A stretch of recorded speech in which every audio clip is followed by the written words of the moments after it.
سورہ زخرف کی آیت نمبر 72 میں اللہ تعالیٰ نے فرمایا ہے وَتِلْكَ الْجَنَّةُ الَّتِي أُورِثْتُمُوهَا بِمَا كُنْتُمْ تَعْمَلُونَ، یہ ہے وہ جنت جس کا تمہیں وارث کیا گیا ہے تمہارے اچھے اور نیک عملوں کی وجہ سے۔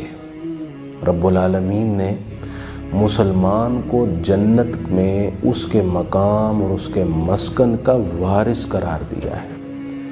وارث تو وہ ہوتا ہے کہ مورث اپنے اموال اور جائیداد وارث کے لیے چھوڑ جائے تو اس مال اور جائیداد کا جو شخص وارث ہو اسے وارث کہا جاتا ہے۔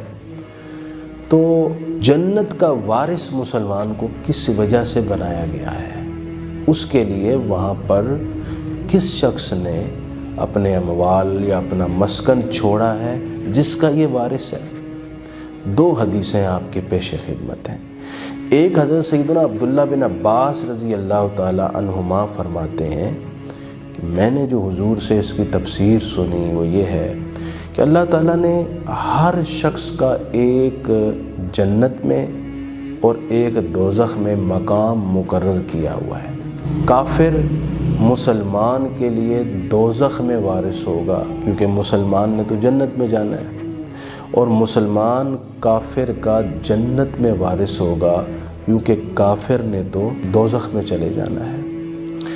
حضرت ابو ہریرہ رضی اللہ تعالیٰ عنہ کی حدیث ابن ماجہ میں بھی موجود ہے کہ ہر شخص کا یعنی مسلمان کا اور کافر کا ایک مسکن جنت میں ہے اور ایک مسکن دوزخ میں ہے۔ دوزخ میں کافر مسلمان کے مسکن کا وارث ہوگا اور جنت میں مسلمان کافر کے مسکن کا وارث ہوگا۔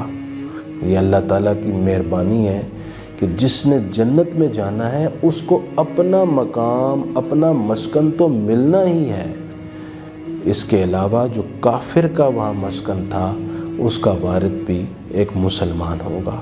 تو اسلام کتنی بڑی نعمت ہے، مسلمان ہونا کتنا بڑا شرف ہے کہ دنیا و آخرت میں اللہ تعالیٰ نے اس کی بہترین جزا رکھی ہوئی ہے۔